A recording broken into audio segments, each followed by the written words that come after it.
I'm Claire Walker, 30 years old, and still the daughter my parents never truly saw. In our house, Ethan has always been the flame, and I the shadow that made him glow brighter. I used to think silence was easier than fighting back. Until that night, when my mother smiled over her glass of wine and said, "At least Ethan never wasted his potential." Ever been erased in your own family? Hit like if you've carried that silence, and comment if someone else's praise ever felt like your punishment. For me, it began at the Walker dinner table, turkey growing cold on my plate, laughter rising around me, and the word failure echoing louder than any carol that Christmas night. My father raised his glass high, his cheeks already flushed from wine. "To Ethan," he declared, his tone carrying the easy confidence of a man who believed his son had secured the world. "Another promotion before 30. I always knew he had it in him. The youngest associate director in the firm's history." His voice reverberated off the polished wood walls, decorated with garlands and glowing lights that only emphasized the performance. Everyone laughed, the clinking of forks and knives punctuating his toast. My mother leaned forward, her pearls catching the light, her smile deliberate and sharp. "It's remarkable, really," she added, her voice carrying the warmth of praise reserved only for Ethan. "He's set to inherit not only his place at the firm, but the family's good name as well." She turned her gaze to him, ignoring the way my fork had stilled against the china. I tried to remind myself to breathe, to stay steady. My volunteer work at the Legal Aid Center, the hours spent helping those no one else would, burned at the back of my throat, desperate to surface. I opened my mouth. "Actually, I've been working on—" But Robert's hand cut through the air. "Claire, let's not get into your hobbies tonight." His voice was firm, dismissive, not cruel enough to be called an insult, but sharp enough to draw blood. He turned again to Ethan. "Your mentor was right, son. You're destined for greatness. It's in your blood." Laughter rose again, louder, as if they hadn't noticed I was still seated at the same table. Ethan basked in it, his smile polished and rehearsed. He adjusted his tie, the kind of subtle gesture that looked like modesty, but only heightened his glow. I remembered the headlines he used to get, the Walker prodigy, and how, in the background, I'd been the one who had stepped away from Yale Law with my suitcase half-zipped, my chest burning with shame. The memory hovered now, cruel and insistent. The callback of that night pulsed with the same rhythm as the Christmas carols spilling faintly from the living room speakers. My mother's hand brushed her glass of red wine as she looked at me with calculated sweetness. Her smile held the same edge it always did when she wanted to make sure I understood my place. At least Ethan never wasted his potential. The table erupted again, chuckles, sighs, the dull thrum of approval. But I froze, the words embedding like glass under the skin. Her voice wasn't cruel, not outright, but the sweetness made it worse. It was a verdict passed under the cover of a smile, a verdict I'd been serving for years. The taste of the turkey turned to ash. The warmth of the room smothered me.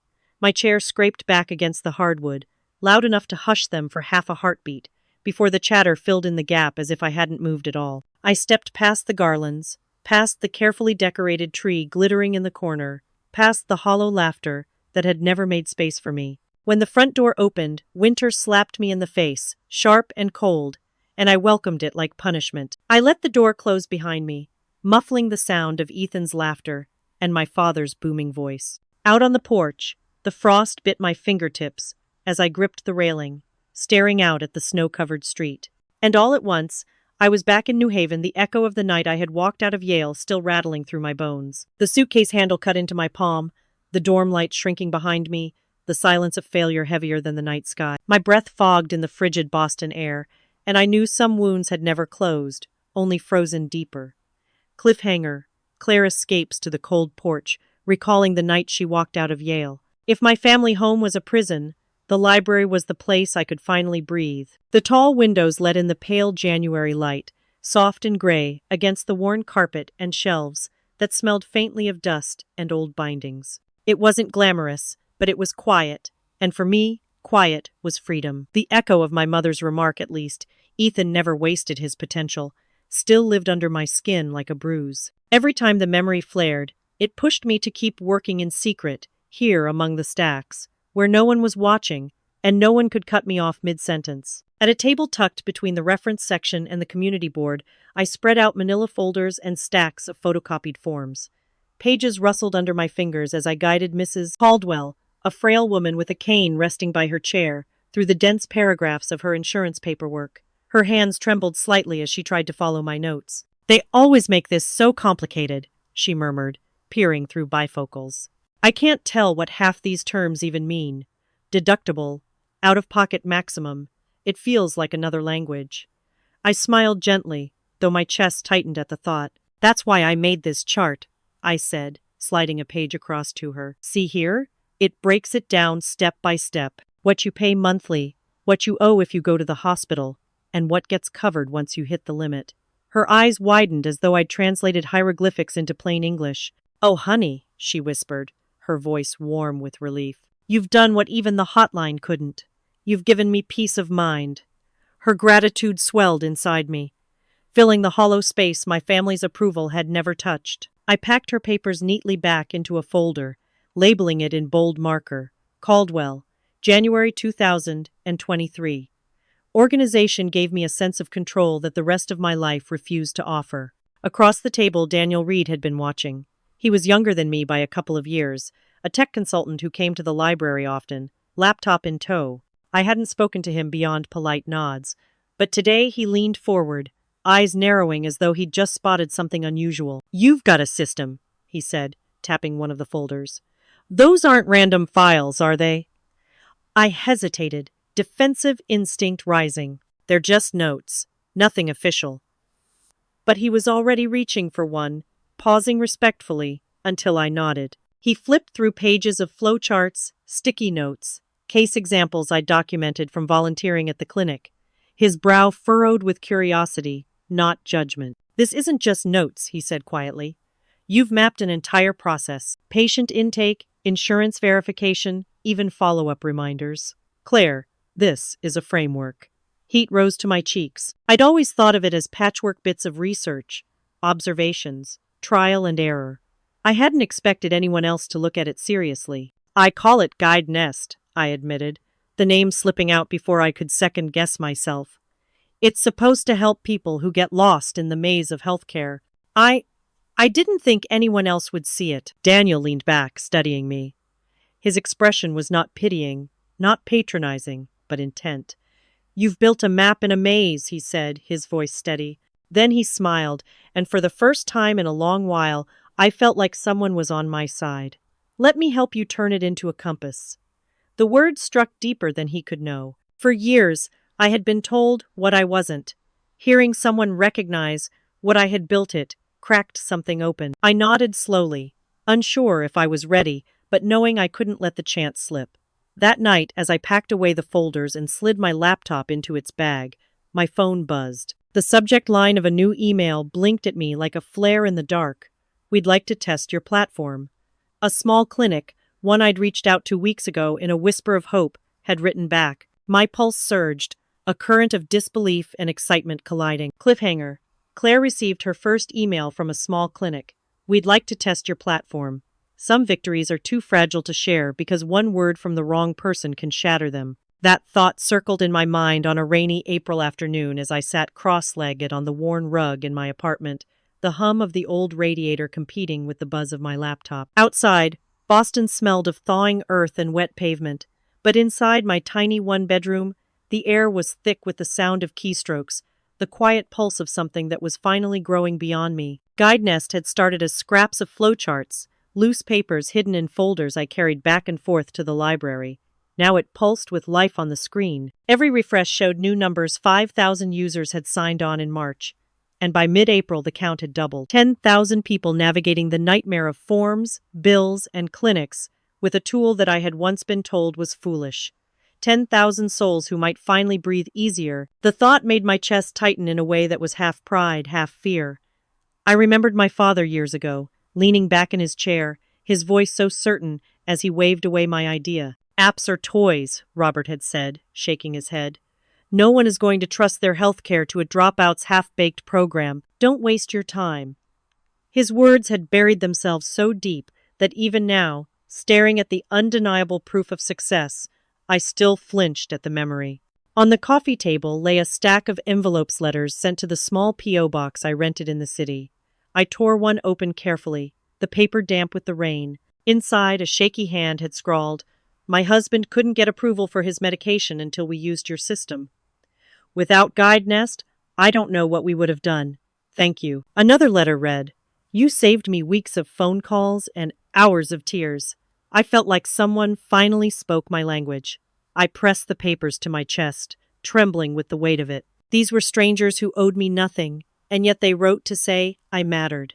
Every word was a balm against years of silence at my family's table. Daniel's voice broke the quiet as he leaned over the back of the couch, sipping from a chipped mug. "Claire, you can't keep this to yourself forever. Your parents should know. Ethan should know. Imagine their faces if they saw what you've built." The suggestion twisted like a knife. I shut the laptop harder than I meant to, the screen going black. "They'd only laugh," I whispered, my voice so low it almost drowned in the hiss of the radiator. My throat tightened as the truth formed itself. Better they never know. Daniel didn't argue, he just watched me, eyes soft with something between pity and admiration, as if he understood that silence had become my armor. He set his mug down quietly and let the subject fade, though the weight of it pressed against us both. I turned back to the letters, to the faces I would never meet but who had found hope in the thing my family had dismissed as worthless. For them, I would keep building, even if it meant carrying the secret like contraband. Then came the knock, a dull thud against the old apartment door, followed by the shuffle of feet retreating down the hall. I frowned, crossing the creaky floorboards. When I opened it, a golden envelope lay on the mat, gleaming even in the dim light. My name was etched on the front in sharp cursive I knew too well. I tore it open, and the words inside turned my stomach to ice. "You are cordially invited to celebrate the engagement of Ethan Walker." Cliffhanger. A golden envelope arrives. Ethan's engagement dinner invitation. A gilded card can weigh heavier than stone. That truth sat on my kitchen counter, shimmering under the weak light, the golden envelope more suffocating than any chain. My fingers brushed against its edge again, as though its sharpness might pierce through me if I wasn't careful. Memories rose unbidden, other dinners, other invitations that had once promised family togetherness, but ended with me shrinking smaller in my chair. I could hear Robert's laugh booming over the table, Helen's pointed questions that sounded sweet but bled of judgment, Ethan's smug smiles. Those meals had never been about food. They were performances, and I was always the failed understudy in the corner. The phone rang. The screen lit up with Helen Walker. For a moment, I considered letting it die in silence, but I knew better. My mother's persistence was legendary. With a resigned breath, I answered, "Claire." Helen's voice oozed warmth, practiced like a hostess greeting her guests. "I trust you received the invitation." I did. My tone was flat, clipped. There was a pause, then the faint rustle of her moving papers on her desk. "I wanted to remind you how important this evening will be. Olivia comes from a very respectable family. There will be expectations. It would reflect poorly on all of us if you weren't there." I gripped the counter so hard my knuckles whitened. "So my presence isn't wanted, but my absence would shame the family. Is that it?"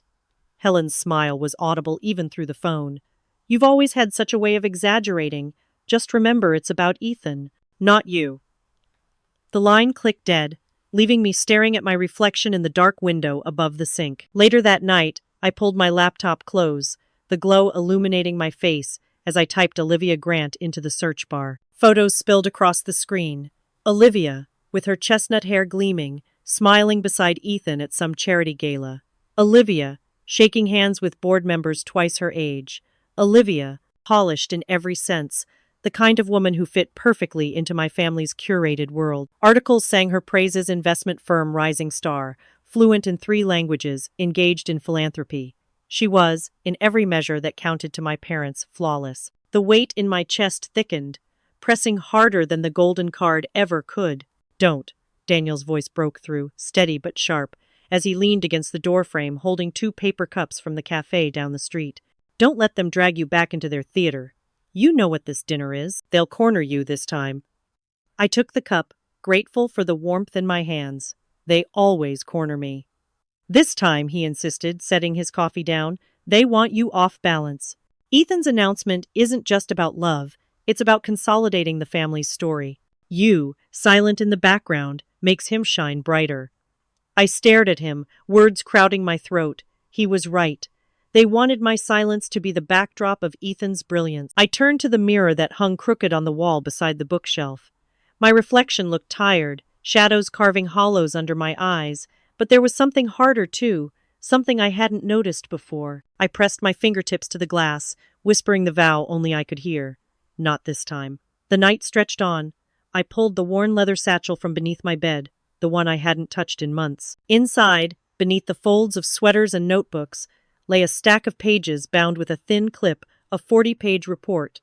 Lines of data and names and testimonies I had collected, like shards of glass. Proof of what I had built, proof of what they had dismissed. It wasn't just an app anymore.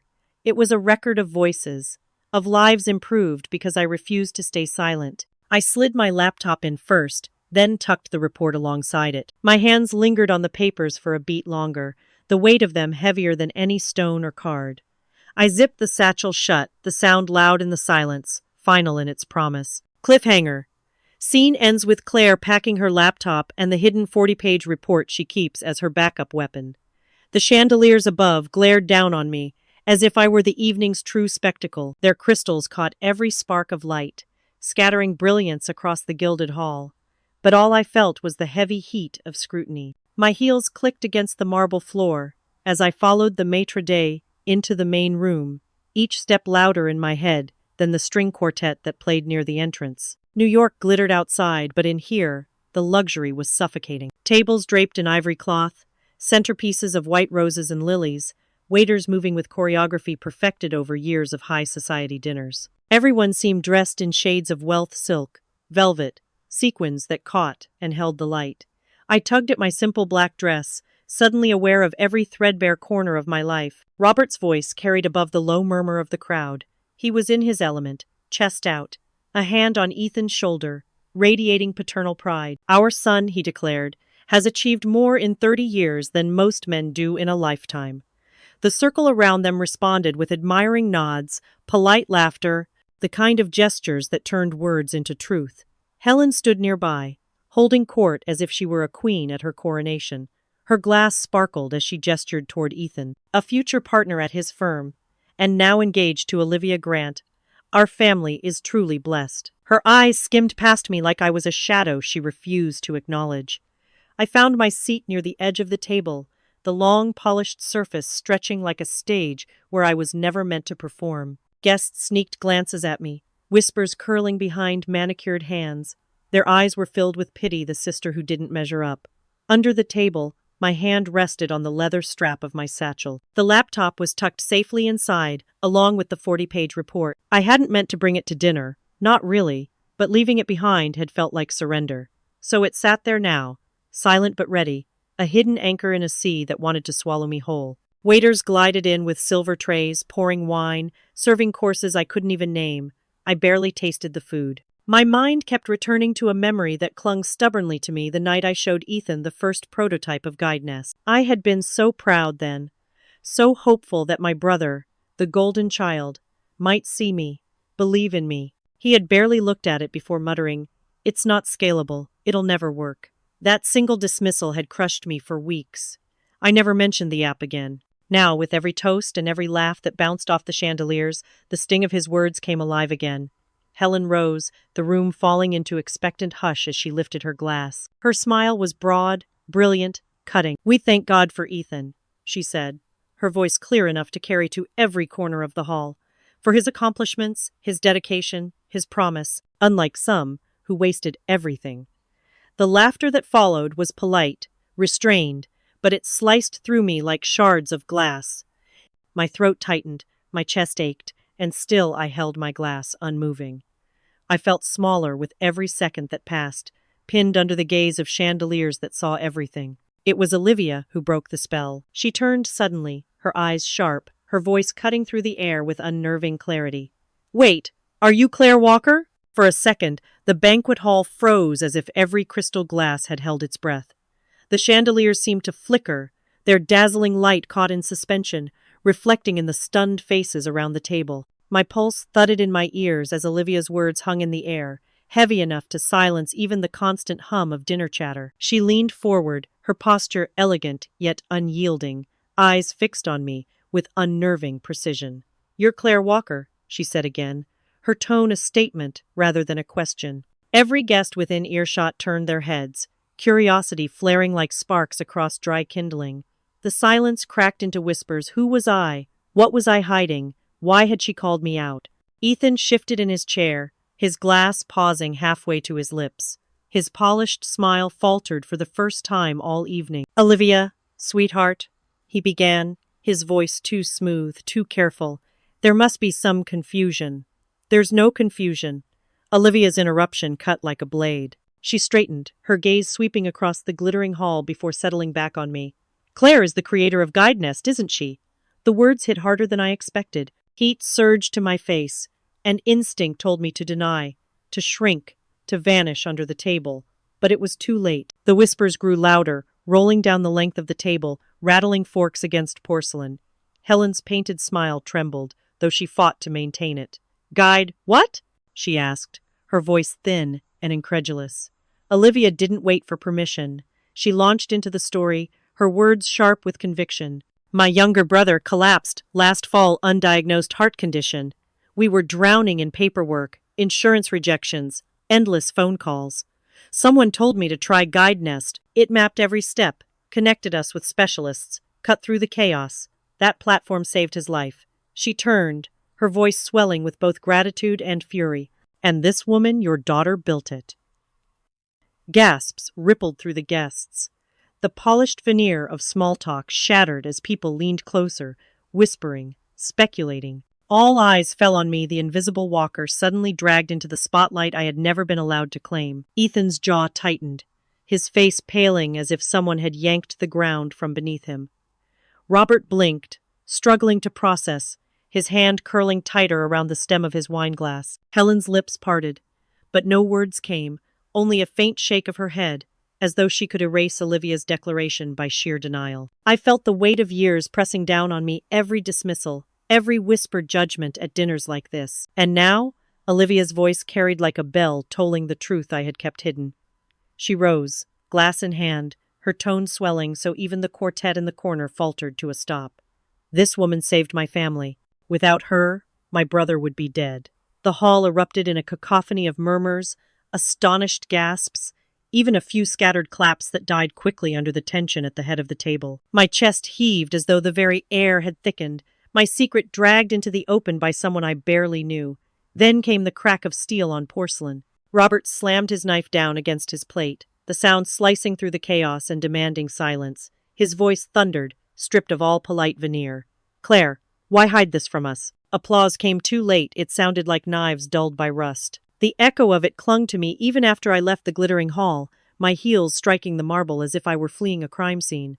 Outside, the air was cool and merciless, New York's neon lights slicing through the night like judgment. I pulled my coat tighter and hailed a cab with a hand that trembled against the weight of everything Olivia had dragged into the light. By the time I checked into a modest hotel off Lexington, the noise of the party still thrummed inside my head, overlapping with years of silence I had carved around myself. The room was small, functional: 2 lamps, thin curtains, a bedspread patterned with faded navy diamonds. It was a far cry from the gilded chandeliers and polished speeches, but I felt relief in its anonymity. I sank onto the edge of the bed, clutching the strap of my laptop bag as if the 40-page report inside were the last anchor to my sanity. The applause, the stares, Olivia's voice slicing open the secret I had guarded, every sound replayed with cruel clarity. A knock came, sharp and hurried. My chest tightened. For one breath, I considered pretending I wasn't there, letting whoever it was vanish into the night. But the second knock came, followed by a voice I knew too well. "Claire, it's me, Ethan." My hand hovered above the lock before pulling it back, the old instinct to obey clashing with the anger that had smoldered since childhood. Another pause, then his voice again, lower, almost pleading. "Please, just a minute." Against my better judgment, I opened the door. Ethan stood there, tuxedo slightly undone, bow tie hanging loose. The confident golden sun from dinner was gone, replaced by a man whose face carried the exhaustion of someone watching his throne crack beneath him. "You shouldn't be here," I said, stepping aside stiffly. He entered anyway, pacing once across the carpet before stopping at the foot of the bed. His hands flexed at his sides, restless, searching for words. "Claire, I didn't know Olivia would do that. I laughed bitterly, the sound raw in my throat. That's the problem, Ethan. You never expect anyone to say what you won't. His eyes narrowed, a flash of guilt chased by defensiveness. I knew about Guide Nest, he said abruptly. The words sliced sharper than Olivia's revelation. My stomach lurched. What? I knew. He swallowed hard, as if each word scraped against him. I saw the early version. Years ago, remember? You sent me that article draft how hospitals needed centralized guides for patients. I read it. I even tested the beta once, quietly. I knew what you were doing. And you stayed silent, I whispered. He raked a hand through his hair, the polished mask fracturing with every second. Do you understand what it would have done to me? You, the dropout, the disappointment suddenly building something that worked, that mattered? If you shone, then who was I? The confession hung in the air, corrosive and heavy, as if every ounce of admiration our parents had shoveled onto him now turned to ash. I saw not the triumphant older brother, but the boy terrified of losing a pedestal that had never been his to begin with. I rose slowly, meeting his gaze with a calmness born of exhaustion rather than mercy. My voice was cold, stripped of hesitation. Recognition isn't a throne for just one. You made it that way. For years I begged for scraps of approval. Not tonight. The words pulsed in my chest even before I spoke them, a steady drumbeat against the unease that had haunted me since childhood. The Boston Public Library loomed ahead, its stone arches softened by late spring sunlight. I had chosen the place deliberately, the very room where Guide Nest had begun, where my parents' voices could not drown me out, where the smell of old paper had once been the only comfort I could claim. Robert and Helen were already seated at one of the polished oak tables when I arrived. They looked smaller without their stage, their wealth muted in the hush of the reading hall. Still, they wore the same air of entitlement, as if the library itself ought to bow to their presence. Robert straightened his tie.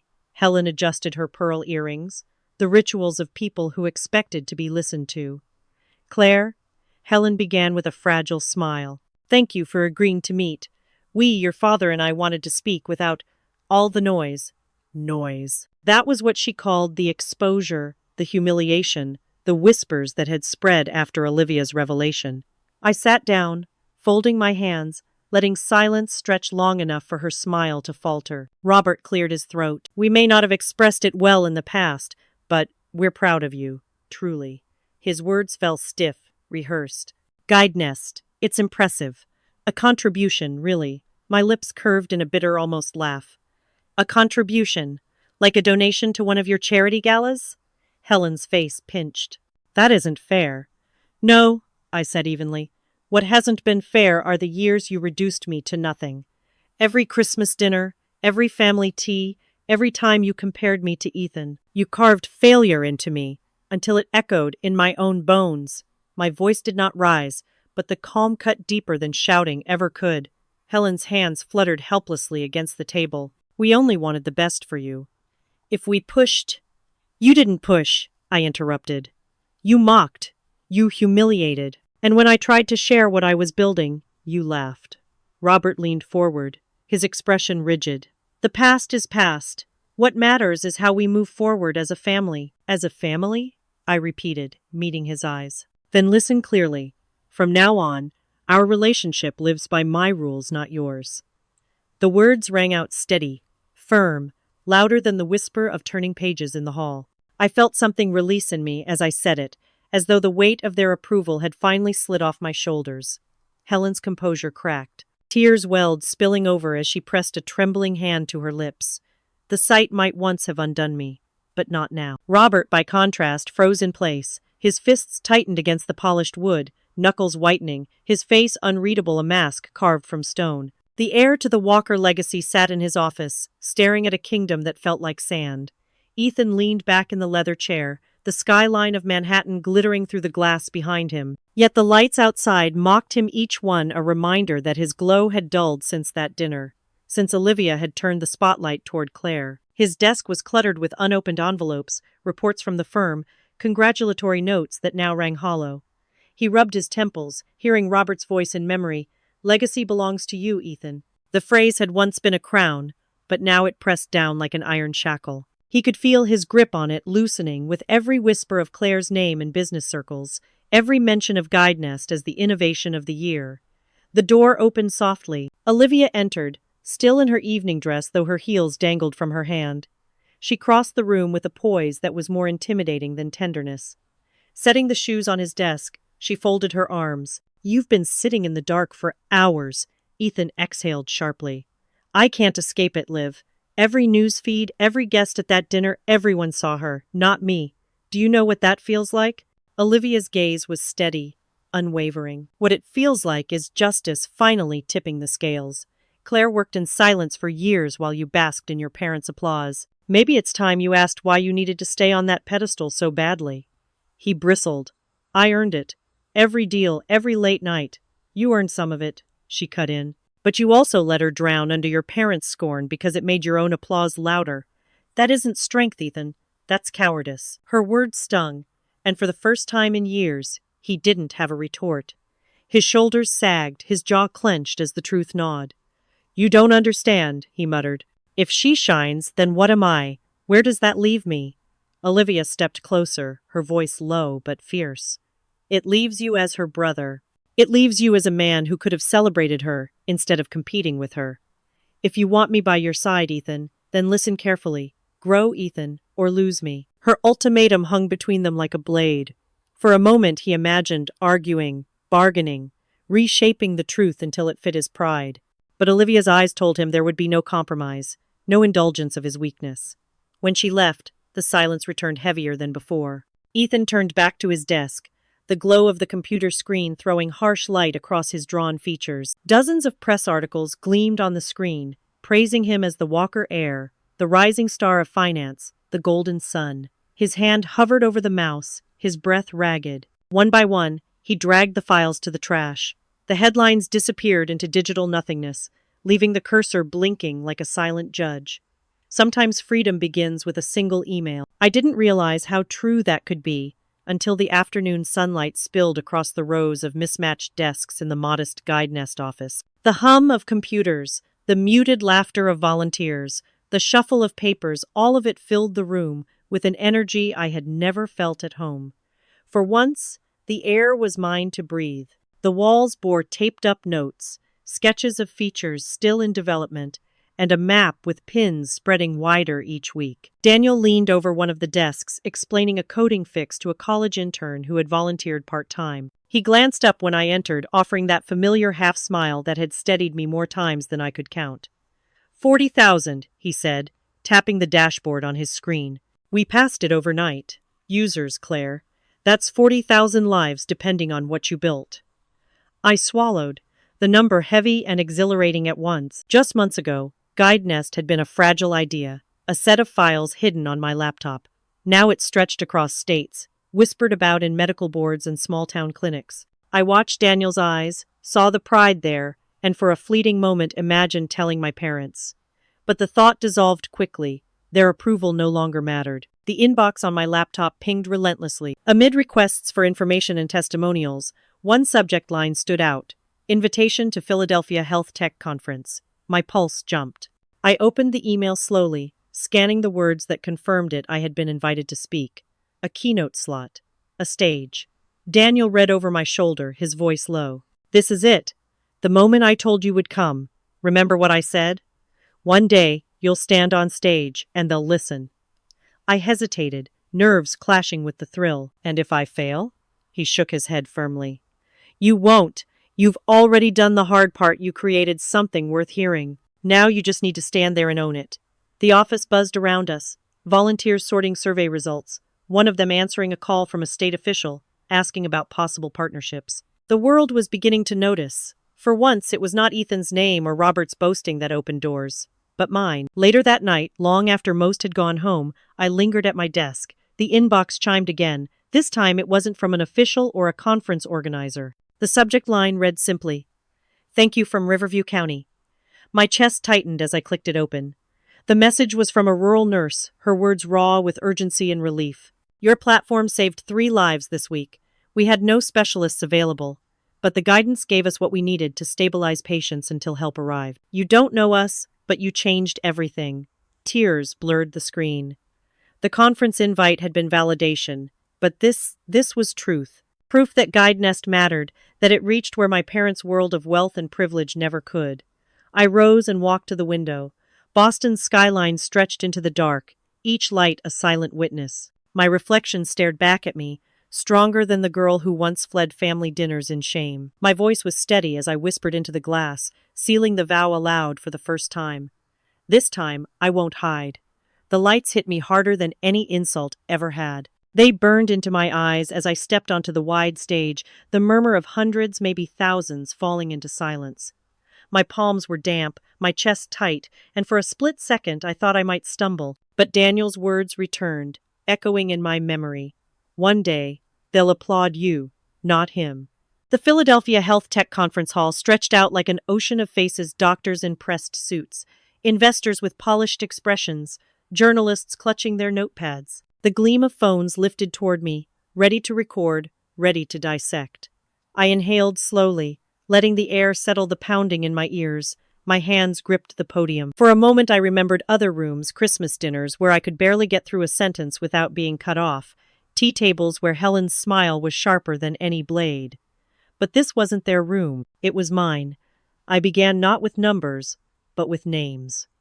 Mrs. Caldwell, 78 Boston, I said, my voice low but steady. Her insurance papers were a maze she couldn't escape until Guide Nest walked her through them. A ripple of attention stirred. I told them about rural clinics where a single nurse worked alone through the night, armed only with guidelines my platform supplied. I recited the statistics: 40,000 users, climbing faster than projections, a surge in patient outcomes, entire counties reporting fewer critical delays. The hall grew quieter still, a silence thick with listening. Slide by slide, I unveiled what was coming.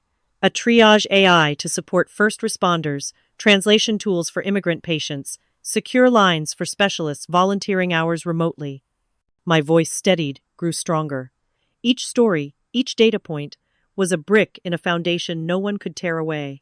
As I spoke, I felt my fear melt into something else, something heavier, but cleaner. Power, not the arrogant kind Robert had wielded, not the fragile pedestal Ethan clung to, but the kind that came from truth, the kind no insult could erase. By the time I reached the final slide, my throat was dry, but the weight in my chest had lifted.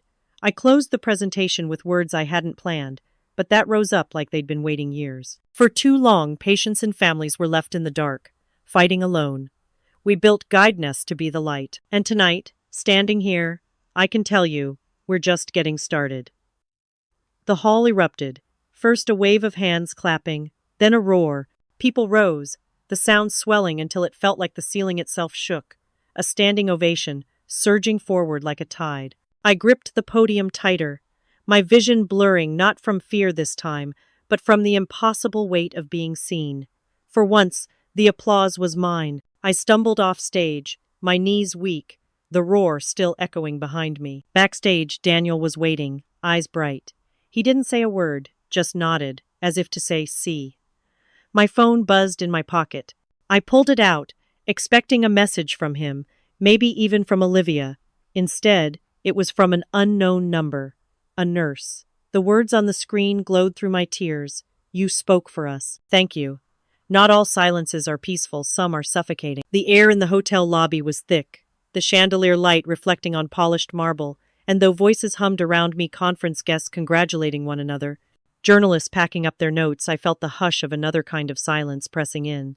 It came from the direction of the entrance, where my parents stood side by side, as if the weight of appearances had fused them together. Robert's hands were clasped behind his back, his expression caught between pride and calculation. Helen, draped in pearls that seemed to tighten around her throat, kept her eyes fixed on me with a tremor I'd never seen before. For once, their steps toward me were hesitant, not commanding. I stiffened, every nerve remembering Christmas dinners where their voices drowned mine, where their approval was dangled like a prize I would never win. And now, after a hall of strangers had risen for me, they appeared like actors too late for their cue. Ethan lingered behind them, his tie loosened, eyes darting between me and the floor. He looked smaller than I remembered, as if Olivia's words from weeks ago, her ultimatum, still carved through him. Olivia herself, however, strode forward with confidence. She bypassed the stiff formality of my parents, wrapping me in an embrace before speaking loudly enough for everyone within earshot. You were extraordinary, Claire, she said, her smile radiant. You didn't just present, you commanded that room. The words sliced through the tension like a bell, and I saw my mother flinch. My father shifted, his jaw tight, as though Olivia's public allegiance to me had twisted the knife deeper into the fragile facade they tried to maintain. Claire, Robert began, his tone carefully measured. We may have been too harsh before. What you've built? He faltered, searching for ground that no longer existed. Helen's eyes glistened, her hand clutching her pearl necklace. We only wanted the best for you, she said softly, but the words trembled, uncertain. Olivia's gaze flicked toward them, sharp, protective, and I realized she wasn't going to let them rewrite the story. Her presence was both shield and spotlight. Ethan shifted again, as if the floor beneath him were unsteady. I met Robert's eyes. The best? My voice was steady, clipped. For whom? Because it was never for me. Robert inhaled sharply, but before he could recover, I cut through the thin veil of his attempt. His lips parted, his hand gesturing weakly. Claire, maybe we— Too late for maybe, I said, the words sharp enough to leave no room for retreat. The silence that followed was heavier than any applause I had heard hours earlier. Around us, the lobby carried on, heels clicking, luggage rolling, conversations drifting, but inside our small circle, the world had narrowed to a wound long left untreated. Ethan shifted closer now, but his mouth stayed shut. Olivia rested her hand on my shoulder, grounding me, her expression daring anyone to contradict what had just been spoken. Helen reached out then, her fingers trembling as they brushed against my sleeve. Her voice, barely above a whisper, carried a desperation that startled me. Can we start over? His wedding was lit like a fairy tale, but I walked in knowing the script was already broken. Strings of golden lights draped across the trees lining the frozen lake, their glow flickering on the icy water like stars trapped beneath the surface. White roses arched above the entryway, their fragrance mixing with the sharp winter air, while guests in gowns and tuxedos drifted toward the lakeside estate, murmuring in awe at the spectacle. It was everything Ethan had been groomed for: wealth, displayed without restraint, perfection rehearsed down to the glittering frost on the railings. Yet beneath the shimmer, I felt the cracks. Not just in the ice on the lake, but in the story my brother had spent his life performing. When I stepped inside, heads turned. Not toward him, toward me. Whispers slid across the room, subtle but unmistakable. I caught fragments. That's her. The conference speaker. Guide Nest. The name carried its own weight now, one that clung to me whether I wanted it or not. The contrast struck hard. I had walked into the Walker estate more times than I could count and felt invisible. Tonight, in this grand venue that was supposed to spotlight Ethan, I couldn't disappear if I tried. Daniel moved close at my side, steady and calm, his hand brushing lightly against mine, as if to remind me I wasn't here alone. My parents trailed behind, Robert stiff in his suit, Helen clutching her purse as though it might shield her from shame. When the ceremony began, the decorations stole breath. Garlands wound along the pews, candles flickering in crystal holders, a choir's harmony floating in the cold air. Ethan stood tall at the altar, every inch the golden air, his smile polished, his voice smooth as he recited his vows. Yet when Olivia turned to speak, everything shifted. She began with words expected: commitment, love, partnership. But then her tone softened, her eyes moving from Ethan to me, holding me there in a way that silenced the crowd. This marriage, she said, her voice steady, is not only about us. It is about honoring truth, resilience, and the quiet strength that so often goes unseen. Without Claire Walker, my family would not be whole. Without her work, my brother would not be alive. Today, I honor her as much as I honor the man I marry. Gasps fluttered across the rows. I froze, heat rising to my face, my heart pounding so loud I thought it might drown out the choir. I saw Ethan's jaw tighten, his eyes flashing like storm clouds under chandeliers. The attention that had always been his right, at least in our parents' eyes, was slipping, dissolving into murmurs that praised me instead. I could almost hear the unraveling inside him. His gaze cut toward me, dark, searching for a way to reclaim the room. But Olivia stood tall, her vow sealed, her voice impossible to erase. The applause that followed was polite but fractured, not for Ethan alone. The rest of the ceremony played out like a pageant rehearsed too many times, but the illusion had broken. Guests whispered behind raised programs, shifting eyes between the groom and the sister who had suddenly become the name on their lip. At the reception, laughter rang, glasses clinked, And Ethan moved from group to group with his perfected smile, but I saw it falter, saw the shadows flicker when conversations tilted toward Guide Nest instead of his law firm. His victory had soured before the ink on his vows had dried. As I turned away from the dance floor, Helen slipped to my side, her hand trembling as it clutched mine. The music swelled, couples swayed, but her whisper cut through the noise like a blade. "Please," she said, her voice breaking. "Don't leave us behind." They called it an apology. To me, it sounded like a bargain. The music from the reception hall pulsed faintly through the walls, muffled by the heavy oak door of the back room where I sat across from my parents. Out there, guests were raising champagne flutes, spinning in circles under chandeliers, celebrating Ethan's fairy tale that was already fraying at the edges. In here, the air was thick with the kind of silence that follows words no one wants to say. Robert leaned forward first, his elbows pressing into the polished wood table between us. "Claire," he began, voice rough, measured as if he were cross-examining rather than confessing. "We may have overlooked things, misjudged, but you have to understand expectations weigh heavy. For Ethan, for all of us." Helen dabbed at the corner of her eyes with a lace handkerchief. Her voice quivered. "We wanted to protect you, darling. Yale, the choices you made, the failures. We didn't want to see you hurt." She reached across, her jeweled hand hovering, trembling in the space between us. "You must know we're proud now. Proud now." The words landed like stones. Where was that pride when I walked out of Yale with my life in shards? Where was it when I spent nights in the library helping strangers navigate insurance while you toasted Ethan's promotions? Their pride came with conditions, always after the fact, always to polish their image, rather than to acknowledge my existence. I didn't pull away, but I didn't lean in either. My voice was calm, colder than the lake outside. "Do you hear yourselves?" I asked. "This isn't an apology. This is another way of saying you were right to dismiss me, but now I've earned back your approval." Robert's jaw tightened. "That's not what I said." "It's what you mean," I replied, my hands folded neatly in my lap. "All my life, approval was the throne you sat on. Ethan was your heir. I was your warning. Every word you spoke carved the rules into me. Succeed your way, or be invisible." Helen's tears came faster, streaking down the foundation on her cheeks. "Claire, please?" I leaned forward, my voice unwavering. "I don't need your throne. I needed respect, and you never gave it."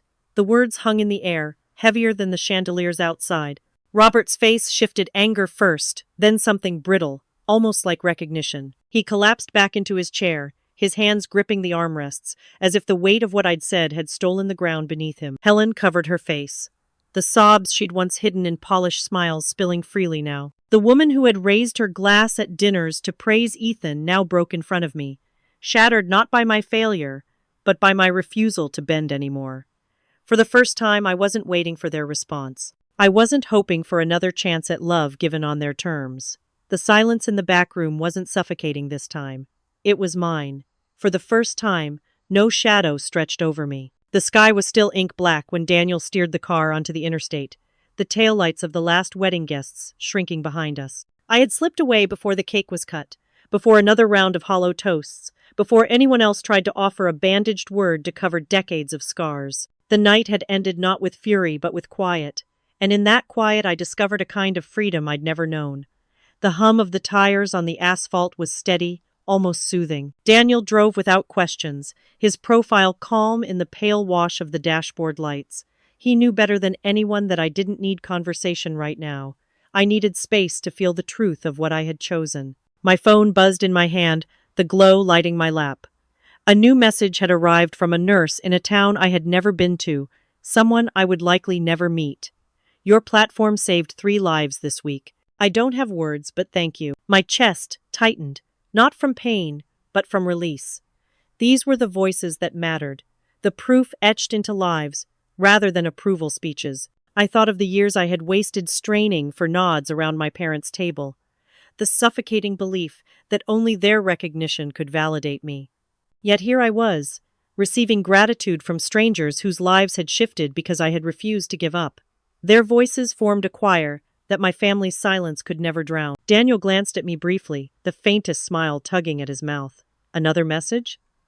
"Yes," I whispered, the word fragile yet steady. "And it's enough." The car cut through the night, and as the horizon slowly cracked open with streaks of rose and gold, I leaned back against the seat. My mind drifted to the conference, the standing ovation, Olivia's vow spoken with my name woven into it, and the confrontation in the back room. None of it lingered as heavily as I'd expected. What stayed was the lightness in my chest, the knowledge that I no longer had to beg, prove, or defend. The road stretched ahead, endless and unclaimed. My parents' empire, Ethan's legacy, the glimmering estate they could keep them. Their thrones had been built on conditions I no longer accepted. My kingdom was not gilded, but grounded, not decorated with chandeliers, but with gratitude notes and quiet triumphs.